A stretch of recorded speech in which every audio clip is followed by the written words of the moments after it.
ਵਿਗਿਆਨ ਪੜ੍ਹਨ ਲਈ YouTube ਤੇ ਪਰਸੀਵ ਚੈਨਲ ਨੂੰ ਛੇਤੀ ਤੋਂ ਛੇਤੀ ਸਬਸਕ੍ਰਾਈਬ ਕਰੋ ਅਤੇ ਬੈਲ ਆਈਕਨ ਦਬਾਉਣਾ ਨਾ ਭੁੱਲਿਓ ਵੀਡੀਓਜ਼ ਦੀ ਇੰਟੀਮੇਸ਼ਨ ਲਈ।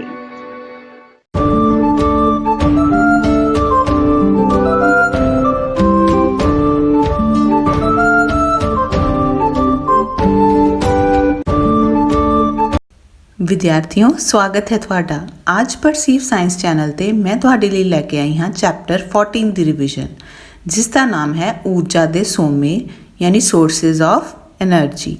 ਅਸੀਂ ਰੋਜ਼ਾਨਾ ਜ਼ਿੰਦਗੀ ਵਿੱਚ ਵੱਖ-ਵੱਖ ਤਰੀਕਿਆਂ ਨਾਲ ਊਰਜਾ ਦੀ ਵਰਤੋਂ ਕਰਦੇ ਹਾਂ, ਜਿਵੇਂ ਟੀਵੀ ਪ੍ਰੈਸ ਵਰਗੇ ਬਿਜਲੀ ਯੰਤਰਾਂ ਨੂੰ ਚਲਾਉਣ ਲਈ ਬਿਜਲਈ ਊਰਜਾ ਦੀ ਵਰਤੋਂ, ਭੋਜਨ ਪਕਾਉਣ ਅਤੇ ਵਾਹਨਾਂ ਨੂੰ ਚਲਾਉਣ ਲਈ ਰਸਾਇਣਿਕ ਊਰਜਾ ਦੀ ਵਰਤੋਂ। ਇਹ ਸਾਰੀਆਂ ਊਰਜਾ ਕਿਸੇ ਨਾ ਕਿਸੇ ਸੋਮੇ ਤੋਂ ਹੀ ਪ੍ਰਾਪਤ ਹੁੰਦੀਆਂ ਹਨ। ਸੋ ਅੱਜ ਅਸੀਂ ਊਰਜਾ ਦੇ ਸੋਮਿਆਂ ਬਾਰੇ ਗੱਲ ਕਰਾਂਗੇ। ਊਰਜਾ ਦੇ ਸੋਮੇ ਮੁੱਖ ਤੌਰ ਤੇ ਦੋ ਤਰ੍ਹਾਂ ਦੇ ਹੁੰਦੇ ਹਨ, renewable resources and naan renewable resources, ਯਾਨੀ ਨਵਿਆਉਣਯੋਗ ਸੋਮੇ ਅਤੇ ਨਾ ਨਵਿਆਉਣਯੋਗ ਸੋਮੇ। ਨਵਿਆਉਣਯੋਗ ਸੋਮੇ ਉਹ ਹਨ ਜਿਹੜੇ ਦੁਬਾਰਾ ਇਸਤੇਮਾਲ ਕੀਤੇ ਜਾ ਸਕਦੇ ਹਨ, ਕਿਉਂਕਿ ਇਹ ਕੁਦਰਤੀ ਤੌਰ ਤੇ ਹੀ ਦੁਬਾਰਾ ਬਣ ਜਾਂਦੇ ਹਨ, ਜਿਵੇਂ ਸੂਰਜੀ ਊਰਜਾ, ਪੌਣ ਊਰਜਾ। ਇਸੇ ਤਰ੍ਹਾਂ ਹੀ ਨਾ ਨਵਿਆਉਣਯੋਗ ਸੋਮੇ ਉਹ ਹਨ ਜਿਹੜੇ ਦੁਬਾਰਾ ਇਸਤੇਮਾਲ ਨਹੀਂ ਕੀਤੇ ਜਾ ਸਕਦੇ ਅਤੇ ਇਹ ਇੱਕ ਦਿਨ ਖਤਮ ਹੋ ਜਾਣਗੇ ਜੇ ਆਪਾਂ ਇੰਨੀ ਹੀ ਸਪੀਡ ਦੇ ਨਾਲ ਇਹਨਾਂ ਦਾ ਇਸਤੇਮਾਲ ਕਰਦੇ ਰਹੇ। ਉਦਾਹਰਨ ਦੇ ਤੌਰ ਤੇ ਕੋਲਾ ਅਤੇ ਪੈਟਰੋਲੀਅਮ। ਜਿਵੇਂ ਕਿ ਇੱਥੇ ਚਿੱਤਰ ਦੇ ਵਿੱਚ ਵੀ ਕੁਝ ਨਵਿਆਉਣਯੋਗ ਅਤੇ ਨਾ ਨਵਿਆਉਣਯੋਗ ਸੋਮੇ ਦਰਸਾਏ ਗਏ ਹਨ। ਨਵਿਆਉਣਯੋਗ ਸੋਮਿਆਂ ਦੇ ਵਿੱਚ biomass energy, hydro power energy, wind energy, solar energy ਅਤੇ ਜੀਓਥਰਮਲ ਐਨਰਜੀ ਆਉਂਦੀ ਹਨ। ਅਤੇ ਨਾਨ ਰੀਨਿਊਏਬਲ ਸੋਰਸਿਸ ਦੇ ਵਿੱਚ ਫੋਸਿਲ ਫਿਊਲਸ, ਨੈਚੁਰਲ ਗੈਸ, ਕੋਲ, ਨਿਊਕਲੀਅਰ ਐਨਰਜੀ, ਇਹ ਸਾਰੀਆਂ ਚੀਜ਼ਾਂ ਆਉਂਦੀਆਂ ਹਨ।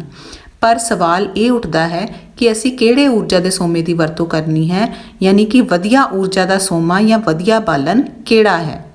ਇਹੀ ਇਸ ਲੈਸਨ ਦਾ ਸਭ ਤੋਂ ਪਹਿਲਾ ਇੰਪੋਰਟੈਂਟ ਕੁਐਸਚਨ ਹੈ ਜੋ ਕਿ ਅਕਸਰ ਪੇਪਰ ਵਿੱਚ ਆਉਂਦਾ ਹੈ। What are the qualities of a good fuel ਜਾਂ what are the qualities of a good source of energy? ਵਧੀਆ ਬਾਲਣ ਜਾਂ ਵਧੀਆ ਊਰਜੇ ਦੇ ਸੋਮੇ ਦੇ ਕੀ ਗੁਣ ਹਨ। ਸੋ ਬੱਚਿਓ, ਵਧੀਆ ਬਾਲਣ ਦੇ ਵਿੱਚ ਹੇਠ ਲਿਖੇ ਗੁਣ ਹੋਣੇ ਚਾਹੀਦੇ ਹਨ। Qualities of a good fuel are, ਸਭ ਤੋਂ ਪਹਿਲਾਂ ਇਹ ਸਸਤਾ ਹੋਣਾ ਚਾਹੀਦਾ ਹੈ, ਇਟ ਸ਼ੁੱਡ ਬੀ ਚੀਪ। ਦੂਸਰਾ, ਇਹਦਾ ਕੈਲੋਰੀ ਮਾਨ ਉੱਚਾ ਹੋਣਾ ਚਾਹੀਦਾ ਹੈ, ਇਹਦੀ ਕੈਲੋਰੀਫਿਕ ਵੈਲਿਊ ਹਾਈ ਹੋਣੀ ਚਾਹੀਦੀ ਹੈ, ਮਤਲਬ ਇਹਦੇ ਵਿੱਚੋਂ ਤਾਪ ਊਰਜਾ ਜ਼ਿਆਦਾ ਨਿਕਲਣੀ ਚਾਹੀਦੀ ਹੈ। ਤੀਸਰਾ ਪੁਆਇੰਟ ਹੈ ਇਹ ਸੌਖ ਨਾਲ ਮਿਲ ਸਕਦਾ ਹੋਵੇ ਜਾਂ ਈਜ਼ੀਲੀ ਅਵੇਲੇਬਲ ਹੋਵੇ। ਚੌਥਾ, ਈਜ਼ੀ ਟੂ ਸਟੋਰ, ਯਾਨੀ ਕਿ ਇਸ ਦਾ ਭੰਡਾਰਨ ਆਸਾਨੀ ਨਾਲ ਹੋ ਸਕੇ। ਪੰਜਵਾਂ ਪੁਆਇੰਟ ਹੈ ਇਟ ਸ਼ੁੱਡ ਬੀ ਪੋਰਟੇਬਲ, ਯਾਨੀ ਇੱਕ ਥਾਂ ਤੋਂ ਦੂਸਰੀ ਥਾਂ ਤੱਕ ਇਸ ਨੂੰ ਲੈ ਕੇ ਜਾਣਾ ਆਸਾਨ ਹੋਵੇ। ਤੇ ਲਾਸਟ ਇੰਪੋਰਟੈਂਟ ਪੁਆਇੰਟ ਹੈ ਕਿ ਇਹ ਪ੍ਰਦੂਸ਼ਣ ਨਾ ਕਰੇ, ਯਾਨੀ ਇਟ ਸ਼ੁੱਡ ਬੀ ਨੋਨ ਪੋਲਿਊਟਿੰਗ। ਸੋ ਮੈਨੂੰ ਉਮੀਦ ਹੈ ਕਿ ਤੁਹਾਨੂੰ ਆ ਸਾਰੇ ਪੁਆਇੰਟਸ ਜਿਹੜੇ ਹੈ ਚੰਗੀ ਤਰ੍ਹਾਂ ਤੁਸੀਂ ਯਾਦ ਕਰ ਲਵੋਗੇ, ਕਿਉਂਕਿ ਇਹ ਬਹੁਤ ਹੀ ਇੰਪੋਰਟੈਂਟ ਕੁਐਸਚਨ ਹੈ। ਵਧੀਆ ਊਰਜਾ ਦੇ ਸੋਮੇ ਦੇ ਗੁਣ ਜਾਣਨ ਤੋਂ ਬਾਅਦ ਆਓ ਹੁਣ ਕੁਝ ਪਰੰਪਰਿਕ ਤੌਰ ਤੇ ਵਰਤੇ ਜਾਂਦੇ ਊਰਜਾ ਦੇ ਸੋਮਿਆਂ ਬਾਰੇ ਗੱਲ ਕਰਦੇ ਹਾਂ, ਯਾਨੀ ਕਿ ਕਨਵੈਨਸ਼ਨਲ ਸੋਰਸਿਸ ਆਫ ਐਨਰਜੀ। ਆਮ ਤੌਰ ਤੇ ਜਿਹੜੇ ਅਸੀਂ ਊਰਜਾ ਦੇ ਸੋਮੇ ਵਰਤਦੇ ਹਾਂ ਉਹਨਾਂ ਵਿੱਚ ਵੁੱਡ, ਪੈਟਰੋਲ, ਕੋਲ ਅਤੇ ਨੈਚੁਰਲ ਗੈਸ ਸ਼ਾਮਿਲ ਹਨ। ਇਹਨਾਂ ਵਿੱਚੋਂ ਕੋਲਾ, ਪੈਟਰੋਲ ਤੇ ਕੁਦਰਤੀ ਗੈਸ ਜਿਹੜੇ ਹਨ ਇਹਨਾਂ ਨੂੰ ਪਥਰਾਟੀ ਬਾਲਣ ਜਾਂ ਫੋਸਿਲ ਫਿਊਲਸ ਵੀ ਕਿਹਾ ਜਾਂਦਾ ਹੈ। ਹੁਣ ਇਹ ਫੋਸਿਲ ਫਿਊਲਸ ਜਾਂ ਪਥਰਾਟੀ ਬਾਲਣ ਕੀ ਹਨ? ਇਹੀ ਇਸ ਲੈਸਨ ਦਾ ਦੂਸਰਾ ਇੰਪੋਰਟੈਂਟ ਕੁਐਸਚਨ ਹੈ, ਯਾਨੀ ਵਾਟ ਆਰ ਫੋਸਿਲ ਫਿਊਲਸ? ਪਥਰਾਟੀ ਬਾਲਣ ਕੀ ਹੁੰਦੇ ਹਨ? The answer is fossil fuels are made from decomposition of plants and animals buried under Earth's crust millions of years ago. For example, coal and petroleum. ਮਤਲਬ ਬਹੁਤ ਸਮਾਂ ਪਹਿਲਾਂ ਜਦੋਂ ਪੌਦਿਆਂ ਤੇ ਜਾਨਵਰਾਂ ਦੀ ਰਹਿੰਦ ਖੂੰਹਦ ਧਰਤੀ ਹੇਠਾਂ ਦੱਬੀ ਗਈ, ਇਹ ਆਕਸੀਜਨ ਦੀ ਗੈਰ ਮੌਜੂਦਗੀ ਵਿੱਚ ਉੱਚ ਦਬਾਅ, ਤਾਪ ਅਤੇ ਬੈਕਟੀਰੀਆ ਦੀ ਕਿਰਿਆ ਕਾਰਨ ਬਾਲਣਾਂ ਵਿੱਚ ਬਦਲ ਗਏ, ਜਿਨ੍ਹਾਂ ਨੂੰ ਅਸੀਂ ਪਥਰਾਟੀ ਬਾਲਣ ਕਹਿੰਦੇ ਹਾਂ। ਉਦਾਹਰਨ ਦੇ ਤੌਰ ਤੇ ਕੋਲਾ ਅਤੇ ਪੈਟਰੋਲੀਅਮ, ਜੋ ਕਿ ਅਸੀਂ ਆਮ ਤੌਰ ਤੇ ਹੀ ਵਰਤਦੇ ਹਾਂ। ਕਿਉਂਕਿ ਇਹਨਾਂ ਨੂੰ ਬਣਨ ਲਈ ਲੱਖਾਂ ਕਰੋੜਾਂ ਸਾਲ ਲੱਗਣਗੇ, ਇਸ ਲਈ ਹੀ ਇਹਨਾਂ ਨੂੰ ਪੂਰਤੀਯੋਗ ਸੋਮੇ ਯਾਨੀ ਨਾ ਨਵਿਆਉਣਯੋਗ ਸੋਮੇ ਕਿਹਾ ਜਾਂਦਾ ਹੈ। ਸੋ ਇਹਨਾਂ ਪਥਰਾਟੀ ਬਾਲਣਾਂ ਨੂੰ ਜਿਹੜੇ ਕੰਮਾਂ ਲਈ ਵਰਤਿਆ ਜਾਂਦਾ ਹੈ ਉਹ ਹਨ ਵਾਹਨਾਂ ਵਿੱਚ ਬਾਲਣ ਦੇ ਤੌਰ ਤੇ, ਗੈਸ ਸਟੋਵਾਂ ਵਿੱਚ ਭੋਜਨ ਪਕਾਉਣ ਲਈ ਅਤੇ ਬਿਜਲੀ ਪੈਦਾ ਕਰਨ ਲਈ। ਵਾਹਨਾਂ ਵਿੱਚ ਅਤੇ ਗੈਸ ਸਟੋਵਾਂ ਵਿੱਚ ਇਹਨਾਂ ਨੂੰ ਵਰਤਦੇ ਤਾਂ ਤੁਸੀਂ ਆਮ ਤੌਰ 'ਤੇ ਹੀ ਵੇਖਿਆ ਹੋਵੇਗਾ। ਆਓ ਅਸੀਂ ਜਾਣਨ ਦੀ ਕੋਸ਼ਿਸ਼ ਕਰਦੇ ਹਾਂ ਕਿ ਇਹਨਾਂ ਦੀ ਵਰਤੋਂ ਬਿਜਲੀ ਪੈਦਾ ਕਰਨ ਲਈ ਕਿਵੇਂ ਕੀਤੀ ਜਾਂਦੀ ਹੈ। ਬਿਜਲੀ ਊਰਜਾ ਨੂੰ ਪੈਦਾ ਕਰਨ ਦੀ ਪ੍ਰਕਿਰਿਆ ਨੂੰ ਸਮਝਣ ਲਈ ਤੁਹਾਡੀ ਕਿਤਾਬ ਦੇ ਵਿੱਚ, ਜਿਵੇਂ ਕਿ ਇਸ ਚਿੱਤਰ ਵਿੱਚ ਦਰਸਾਇਆ ਗਿਆ ਹੈ, ਬੜਾ ਆਸਾਨ ਜਿਹਾ ਇੱਕ ਮਾਡਲ ਬਣਾਉਣ ਦੀ ਤਰਕੀਬ ਦੱਸੀ ਗਈ ਹੈ, ਜਿਹੜਾ ਤੁਸੀਂ ਖੁਦ ਵੀ ਬਣਾ ਸਕਦੇ ਹੋ।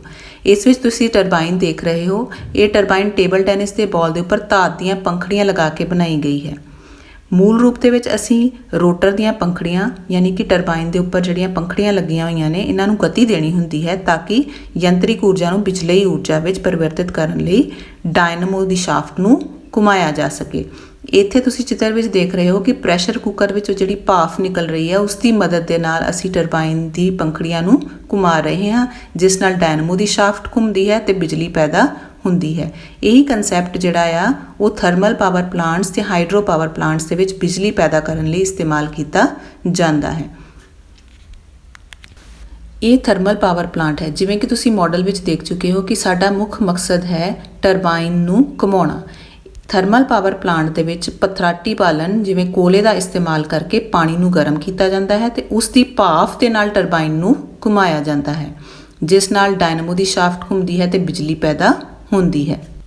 ਅਤੇ ਜੇਕਰ ਅਸੀਂ ਹਾਈਡਰੋ ਪਾਵਰ ਪਲਾਂਟ ਜਾਂ ਪਣ ਬਿਜਲੀ ਪਲਾਂਟ ਦੀ ਗੱਲ ਕਰੀਏ ਤਾਂ ਇੱਥੇ ਡੈਮ ਵਿੱਚ ਪਾਣੀ ਇਕੱਠਾ ਕੀਤਾ ਜਾਂਦਾ ਹੈ ਤੇ ਉਸ ਪਾਣੀ ਦੀ ਸਥਿਤੀ ਊਰਜਾ ਦੀ ਵਰਤੋਂ ਕਰਕੇ ਟਰਬਾਈਨ ਦੇ ਬਲੇਡਾਂ ਨੂੰ ਘੁਮਾਇਆ ਜਾਂਦਾ ਹੈ। ਜਿਵੇਂ ਤੁਸੀਂ ਚਿੱਤਰ ਵਿੱਚ ਦੇਖ ਰਹੇ ਹੋ ਕਿ ਭੰਡਾਰ ਜਾਂ ਰਿਜ਼ਰਵਾਇਰ ਬਣਿਆ ਹੈ, ਜਿਹਦੇ ਵਿੱਚ ਪਾਣੀ ਨੂੰ ਇਕੱਠਾ ਕਰ ਦਿੱਤਾ ਜਾਂਦਾ ਹੈ ਅਤੇ ਜਦੋਂ ਇਹਦੇ ਭੰਡਾਰ ਦੇ ਦਰਵਾਜ਼ੇ ਖੋਲ੍ਹੇ ਜਾਂਦੇ ਹਨ ਤੇ ਇਹ ਪਾਣੀ ਉੱਪਰੋਂ ਹੇਠਾਂ ਵੱਲ ਡਿੱਗਦਾ ਹੈ ਤੇ ਹੇਠਾਂ ਟਰਬਾਈਨਸ ਲੱਗੀਆਂ ਹੁੰਦੀਆਂ ਹਨ, ਜਿਹੜੀਆਂ ਪਾਣੀ ਦੇ ਵਹਾਅ ਦੇ ਕਾਰਨ ਘੁੰਮਣ ਲੱਗ ਪੈਂਦੀਆਂ ਹਨ, ਜੋ ਅੱਗੇ ਜਨਰੇਟਰ ਦੀ ਸ਼ਾਫਟ ਘੁਮਾਉਂਦਾ ਹੈ ਤੇ ਇਸ ਤਰ੍ਹਾਂ ਬਿਜਲੀ ਪੈਦਾ ਹੁੰਦੀ ਹੈ। ਸੋ ਤੁਹਾਡੇ ਘਰਾਂ ਦੇ ਵਿੱਚ ਜਿਹੜੀ ਬਿਜਲੀ ਆਉਂਦੀ ਹੈ, ਇਹਨਾਂ ਤਰੀਕਿਆਂ ਦੇ ਨਾਲ ਤਿਆਰ ਕੀਤੀ ਜਾਂਦੀ ਹੈ। ਹੁਣ ਅਸੀਂ ਇੱਕ ਹੋਰ ਬਹੁਤ ਇੰਪੋਰਟੈਂਟ ਕੁਐਸਚਨ ਦੀ ਗੱਲ ਕਰਾਂਗੇ। What is biomass? ਜੀਵ ਪੁੰਜ ਕੀ ਹੁੰਦਾ ਹੈ? ਇਸ ਦਾ ਉੱਤਰ ਹੈ, ਜਿਹੜੇ ਬਾਲਣ ਪੌਦੇ ਤੇ ਪਸ਼ੂ ਦੇ ਉਤਪਾਦ ਹੁੰਦੇ ਹਨ, ਉਹਨਾਂ ਨੂੰ ਜੀਵ ਪੁੰਜ ਯਾਨੀ ਬਾਇਓਮਾਸ ਕਿਹਾ ਜਾਂਦਾ ਹੈ। ਜਿਵੇਂ ਕਿ ਲੱਕੜੀ ਤੇ ਪਾਥੀਆਂ, ਜਿਨ੍ਹਾਂ ਦਾ ਇਸਤੇਮਾਲ ਪਿੰਡਾਂ ਦੇ ਵਿੱਚ ਆਮ ਤੌਰ ਤੇ ਹੀ ਪਹਿਲਾਂ ਕੀਤਾ ਜਾਂਦਾ ਸੀ। ਹੁਣ ਵੀ ਕਈ ਘਰਾਂ ਦੇ ਵਿੱਚ ਇਹਨਾਂ ਬਾਲਣਾਂ ਦਾ ਇਸਤੇਮਾਲ ਕੀਤਾ ਜਾਂਦਾ ਹੈ। ਪਰ ਲੱਕੜੀ ਅਤੇ ਪਾਥੀਆਂ ਵਰਗੇ ਬਾਲਣ ਇਸਤੇਮਾਲ ਕਰਨ ਦੇ ਕੁਝ ਡਿਸਐਡਵਾਂਟੇਜਸ ਹਨ, ਜਿਵੇਂ ਕਿ ਸਭ ਤੋਂ ਪਹਿਲਾਂ ਦੇ ਕਾਜ਼ ਅ ਲੋਟ ਆਫ ਪੋਲਿਊਸ਼ਨ, ਇਹਨਾਂ ਦੇ ਨਾਲ ਪ੍ਰਦੂਸ਼ਣ ਹੁੰਦਾ ਹੈ। ਦੂਸਰਾ, ਦੇ ਹੈਵ ਲੋ ਕੈਲੋਰੀਫਿਕ ਵੈਲਿਊ, ਇਹਨਾਂ ਦਾ ਕੈਲੋਰੀ ਮਾਨ ਘੱਟ ਹੈ, ਇਹ ਘੱਟ ਤਾਪ ਊਰਜਾ ਪੈਦਾ ਕਰਦੇ ਹਨ।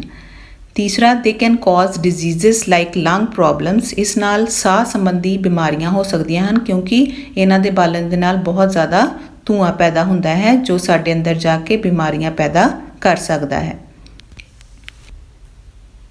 ਪਰ ਇਸ ਦਾ ਮਤਲਬ ਇਹ ਨਹੀਂ ਕਿ ਲੱਕੜੀ ਅਤੇ ਗੋਬਰ ਵਰਗੇ ਜੀਵ ਪੁੰਜ ਤੋਂ ਤਿਆਰ ਬਾਲਣਾਂ ਦਾ ਇਸਤੇਮਾਲ ਅਸੀਂ ਨਹੀਂ ਕਰਨਾ ਹੈ। ਸਗੋਂ ਇਹਨਾਂ ਦਾ ਇਸਤੇਮਾਲ ਕਰਨ ਲਈ ਅਸੀਂ ਥੋੜ੍ਹੀ ਜਿਹੀ ਅਗਰ ਤਕਨੀਕ ਵਿੱਚ ਸੁਧਾਰ ਲੈ ਆਈਏ ਤਾਂ ਇਹਨਾਂ ਪਾਰੰਪਰਿਕ ਸੋਮਿਆਂ ਦਾ ਅਸੀਂ ਸਹੀ ਢੰਗ ਨਾਲ ਇਸਤੇਮਾਲ ਕਰ ਸਕਦੇ ਹਾਂ।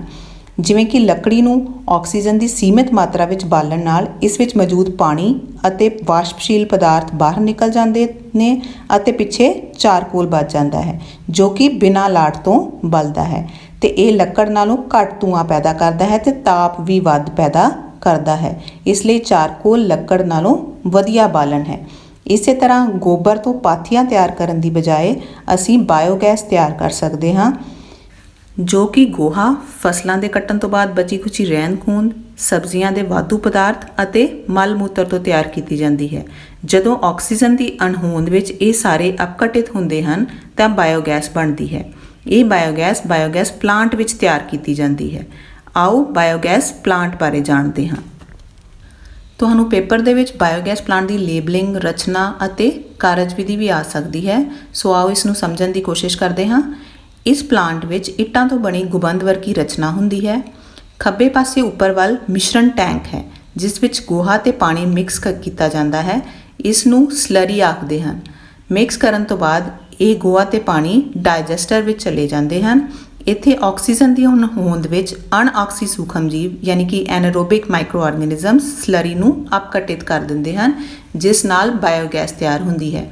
ਇਹ ਗੈਸ ਹਲਕੀ ਹੋਣ ਕਾਰਨ ਗੈਸ ਟੈਂਕ ਵਿੱਚ ਇਕੱਠੀ ਹੋ ਜਾਂਦੀ ਹੈ, ਜਿਸ ਨੂੰ ਪਾਈਪ ਰਾਹੀਂ, ਗੈਸ ਨਿਕਾਸ ਪਾਈਪ ਰਾਹੀਂ ਬਾਹਰ ਕੱਢਿਆ ਜਾ ਸਕਦਾ ਹੈ ਤੇ ਘਰ ਵਿੱਚ ਇਸਤੇਮਾਲ ਕੀਤਾ ਜਾ ਸਕਦਾ ਹੈ। ਬਾਕੀ ਬਚੀ ਸਲਰੀ ਜੋ ਵੇਸਟ ਹੈ ਉਹ ਆਊਟਲੈਟ ਟੈਂਕ ਯਾਨੀ ਨਿਕਾਸ ਟੈਂਕ ਰਾਹੀਂ ਬਾਹਰ ਨਿਕਲ ਆਉਂਦੀ ਹੈ। ਇਹ ਵੀ ਵੇਸਟ ਦੇ ਤੌਰ ਤੇ ਨਹੀਂ ਸੁੱਟੀ ਜਾਂਦੀ, ਸਗੋਂ ਇਸ ਨੂੰ ਖਾਦ ਦੇ ਤੌਰ ਦੇ ਵਿੱਚ ਖੇਤਾਂ ਦੇ ਵਿੱਚ ਇਸਤੇਮਾਲ ਕੀਤਾ ਜਾ ਸਕਦਾ ਹੈ। ਆਓ ਹੁਣ ਅਸੀਂ ਬਾਇਓਗੈਸ ਪਲਾਂਟ ਨਾਲ ਸੰਬੰਧਿਤ ਕੁਝ ਇੰਪੋਰਟੈਂਟ ਪ੍ਰਸ਼ਨ ਕਰਦੇ ਹਾਂ। ਸਭ ਤੋਂ ਪਹਿਲਾ ਪ੍ਰਸ਼ਨ, ਵਾਟ ਇਜ਼ ਸਲਰੀ? ਸਲਰੀ ਤੋਂ ਕੀ ਭਾਵ ਹੈ? ਜੀ ਹਾਂ, ਬਿਲਕੁਲ ਸਹੀ। ਇਸ ਦਾ ਉੱਤਰ ਹੈ ਗੋਹੇ ਅਤੇ ਪਾਣੀ ਦਾ ਗਾੜਾ ਮਿਸ਼ਰਣ ਜਿਸ ਤੋਂ ਬਾਇਓਗੈਸ ਤਿਆਰ ਕੀਤੀ ਜਾਂਦੀ ਹੈ, ਸਲਰੀ ਅਖਵਾਉਂਦੀ ਹੈ। ਬਾਇਓਗੈਸ ਬਣਨ ਤੋਂ ਬਾਅਦ ਵੀ ਜਿਹੜੀ ਸਲਰੀ ਬਚ ਜਾਂਦੀ ਹੈ ਉਹਨੂੰ ਖੇਤਾਂ ਵਿੱਚ ਖਾਦ ਦੇ ਤੌਰ ਤੇ ਇਸਤੇਮਾਲ ਕੀਤਾ ਜਾ ਸਕਦਾ ਹੈ। ਦੂਸਰਾ ਪ੍ਰਸ਼ਨ ਹੈ, what are the components of biogas? Biogas ਦੇ ਘਟਕ ਲਿਖੋ। Answer is main components of biogas are first methane, ਯਾਨੀ ਪਹਿਲਾ ਕੰਪੋਨੈਂਟ ਮੀਥੇਨ ਹੈ। ਬਾਇਓਗੈਸ ਦੇ ਵਿੱਚ 75% ਮੀਥੇਨ ਹੀ ਹੁੰਦੀ ਹੈ। ਦੂਸਰਾ ਕੰਪੋਨੈਂਟ ਕਾਰਬਨ ਡਾਈਆਕਸਾਈਡ ਅਤੇ ਤੀਸਰਾ ਹਾਈਡਰੋਜਨ ਸਲਫਾਈਡ ਹੈ। ਤੀਸਰਾ ਪ੍ਰਸ਼ਨ ਇਦਾਂ ਆ ਸਕਦਾ ਹੈ ਕਿ why is biogas a good fuel? Biogas ਇੱਕ ਵਧੀਆ ਬਾਲਣ ਕਿਉਂ ਹੈ? ਤੁਸੀਂ ਇਸ ਦਾ ਉੱਤਰ ਜਾਣਦੇ ਹੀ ਹੋਵੋਗੇ ਕਿ ਬਾਇਓਗੈਸ ਇੱਕ ਵਧੀਆ ਬਾਲਣ ਹੈ ਕਿਉਂਕਿ ਇਸ ਵਿੱਚ 75% ਮੀਥੇਨ ਹੈ ਜੋ ਧੂਆਂ ਕੀਤੇ ਬਿਨਾਂ ਜਲਦੀ ਹੈ। ਦੂਸਰਾ, ਇਸ ਦੇ ਜਲਣ ਤੋਂ ਬਾਅਦ ਸਵਾਹ ਨਹੀਂ ਬਚਦੀ ਤੇ ਤੀਸਰਾ, ਇਹ ਵੱਧ ਤਾਪ ਪੈਦਾ ਕਰਦੀ ਹੈ ਅਤੇ ਲਾਸਟ, ਬਚੀ ਹੋਈ ਸਲਰੀ ਨੂੰ ਖਾਦ ਦੇ ਤੌਰ ਤੇ ਇਸਤੇਮਾਲ ਕੀਤਾ ਜਾ ਸਕਦਾ ਹੈ। ਸੋ ਇਹ ਬਹੁਤ ਹੀ ਵਧੀਆ ਬਾਲਣ ਹੈ।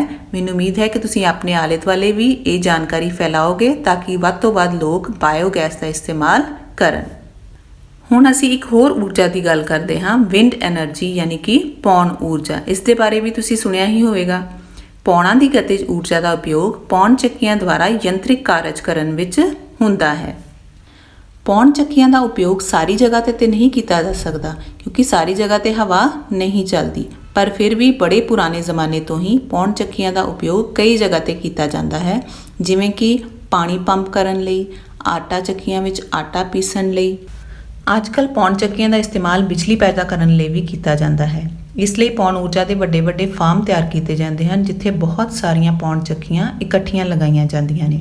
ਡੈਨਮਾਰਕ ਪੌਣਾਂ ਦਾ ਦੇਸ਼ ਹੈ ਜਿੱਥੇ 25% ਬਿਜਲੀ ਪੌਣ ਚੱਕੀਆਂ ਤੋਂ ਹੀ ਪੈਦਾ ਹੁੰਦੀ ਹੈ।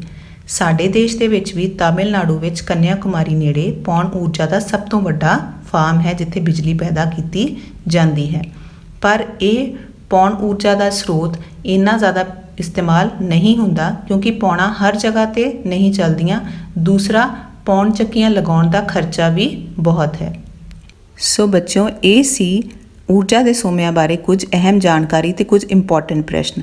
ਅੰਤ ਵਿੱਚ ਜਾਂਦਿਆਂ ਤੁਹਾਡੀ ਰਿਵੀਜ਼ਨ ਲਈ ਇੱਕ ਹੋਰ ਪ੍ਰਸ਼ਨ, ਹੇਠਾਂ ਦਿੱਤੇ ਗਏ ਯੰਤਰਾਂ ਨੂੰ ਪਹਿਚਾਣੋ ਅਤੇ ਦੱਸੋ ਇਹ ਕਿਹੜੀ ਊਰਜਾ ਦਾ ਇਸਤੇਮਾਲ ਕਰਦੇ ਹਨ।